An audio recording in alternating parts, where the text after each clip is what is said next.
গতকাল সন্ধ্যায় মেয়ের আবদারে তাকে নিয়ে কোথায় গেলাম, আর তাদের বাবা বাসায় না থাকলে ছোট মেয়ের আবদারটা একটু বেশিই হয়ে যায়। হ্যালো এভরিওয়ান, আসসালামু আলাইকুম। গতকাল সকালে অনেকগুলো ভাত ছিল, সেই ভাতগুলো সেরকম নষ্ট হয়নি। ভাবলাম যে রসুন আর শুকনা মরিচ পুড়ায়ে সরিষার তেল দিয়ে সুন্দর করে মাখিয়ে খাবো।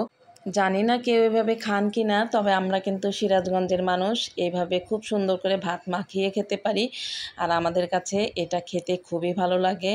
তো যাই হোক, সকালবেলা এই ভাতগুলো নষ্ট করার থেকে এভাবে সুন্দর করে মাখিয়ে খেতে কিন্তু অনেক ভালো লাগে। এখন আমরা গ্রামের বাড়িতে থাকলে এর ভিতরে পাকা জলপাই দিতাম, শলুক পাতা দিতাম, সেগুলো দিয়ে মাখিয়ে খেতে কিন্তু দারুণ লাগে।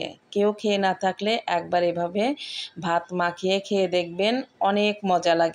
আবার জলপাই যখন না থাকবে তখন কিন্তু আমরা তেঁতুল দিয়েও এইভাবে ভাত মাখিয়ে খাই। তো এই তো আমার ভাত মাখানোটা রেডি হয়ে গেছে। এখন চামিচ দিয়ে আমরা 4 জন সবাই একসঙ্গে বসে ভাতগুলো খেয়ে নেব। তাহলে ভাতগুলো আর নষ্টও হলো না, আবার ভাতগুলো সুন্দর মতন করে আমরা খেয়েও নিলাম। গতকালকে আপনাদের ভাইয়া বাসায় ছিল না, তাই বাসায় না থাকলে তার ছোট মেয়ের আবদারটা একটু বেশি হয়ে যায়। সন্ধ্যা হয়ে গেছে, আমি লাইভ করতে করতে অনেকটা সময় পেরিয়ে গেছিলো, নাস্তা বানাতে পারে নাই, তাই মেয়ের আবদার সে বাইরে যে কিছু খাবে, তাই তাকে নিয়ে আসলাম। তার বাবা থাকলে অবশ্যই নিয়ে আসতো, আর তার বাবা মেয়েদের খুব আবদার পূরণ করে থাকে, আমি একটু না করে থাকি, কিন্তু তাদের বাবা কখনোই না করে না। তো ভাবলাম তাদের বাবা যখন নাই, বাইরে আছে, তাহলে আমি সেই দায়িত্বটা পালন করে নিই। তারপরে এই তো আমার বাসার পাশেই হচ্ছে এইরকম স্যান্ডউইচ, সাব স্যান্ডউইচ, তারপরে আরও কী কী যেন আছে। তো যাই হোক, মেয়ের পছন্দ হচ্ছে স্যান্ডউইচ খাবে, তো চিকেন স্যান্ডউইচ সামনে চেয়ারে আমি আর জান্নাতি বসে পড়লাম।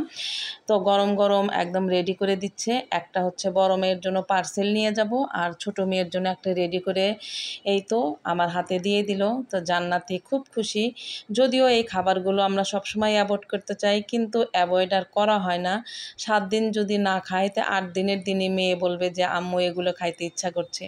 তো দেখেন, ছোট মেয়ের খাওয়া দেখছিলাম আর চিন্তা করছিলাম যে ও কত মজা করে খাচ্ছে। আসলে বাচ্চাদের এই খাবারগুলো খুবই পছন্দ। ফুচকা, চটপটি বলেন, তারপরে পিৎজা। কেন যে এই খাবারগুলোর মধ্যে এত টেস্ট বুঝি না কিছু। বাইরে থেকে খেলেই মনে হয় বেশি স্বাদ লাগে। তারপর খাওয়া শেষে বড় মেয়ের জন্য পার্সেল নিয়ে এই তো বাসার দিকে রওনা হচ্ছি। আর রাতের বগুড়া শহর কিন্তু অনেক সুন্দর। আমি যে এলাকাতে থাকি এটা হচ্ছে সেই এলাকার ভিডিও। সামনে যেয়ে দেখি যে শীত পড়তে না পড়তেই দেখেন কি সুন্দর পিঠার দোকান বসে গেছে।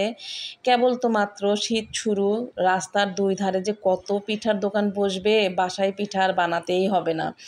এখান থেকে কিনে খেলেই কিন্তু হয়ে যাবে। তো তেলের পিঠা বানাচ্ছে, চিতই পিঠা আর ভাপা পিঠা বানাচ্ছে। তো আমি আমার জন্য ভাপা পিঠা নিলাম 2টা। আমি আবার ভাপা পিঠা অনেক পছন্দ করি, গরম গরম খেতে বেশ ভালো লাগে। তারপর মা মেয়ে এই তো হেঁটে হেঁটে আসছিলাম, আর এই তো দেখছিলাম যে ফুচকার দোকান সামনে, চটপটির দোকান। এখানেও কিন্তু আমরা মাঝে মাঝে এসে 3 মা মেয়ে ফুচকা চটপটি খেয়ে যাই আপনাদের ভাইয়ার আড়ালে। তো যাই হোক, বাসার দিকে যাচ্ছি, চারদিকে কিন্তু একদম শুধু লাইটিং আর লাইটিং, দেখে নিশ্চয়ই বুঝতে পারছেন। আর জান্নাতে বলছে যে আম্মু সামনেই তো হচ্ছে চুন্নু চাপ, বিখ্যাত চুন্নু চাপের দোকানটা। তো আমরা তো কখনো এখানে এসে বসে খাইলাম না। আসলে এখানে এসে বসে খাওয়ার তেমন কোনো সুযোগই নাই, এতটাই ভিড় থাকে। আমরা যদি খেয়ে থাকি তাহলে এখান থেকে পার্সেল নিয়ে বাসায় বসে আরামে খেয়ে নেই। তো কখনো এর ভিতরে এসে খাওয়া হয় না। তো চূর্ণ চাপটা কিন্তু আমি পার হয়ে এলাম, আর এই তো আমাদের বাসার চারপাশে দেখেন কি সুন্দর লাইটিং আর লাইটিং। তো চূর্ণ চাপের এখানে ভিতরেও আছে, বাইরেও লোকজন কিন্তু দাঁড়িয়ে খায়। চূর্ণ চাপের এই চাপটা কিন্তু অনেক মজা লাগে। যারা যারা এখনও খান নাই, বগুড়া শহরে আসলে অবশ্যই কলোনি বাজারে চূর্ণ চাপটা অবশ্যই টেস্ট করে যাবেন। তো ভিডিওটি কেমন লাগলো, অবশ্যই ভালো লাগলে লাইক, কমেন্ট, শেয়ার করে পাশে থাকবেন। আজকে এই পর্যন্তই বিদায় নিচ্ছি। খোদা হাফেজ, ভালো থাকবেন সবাই।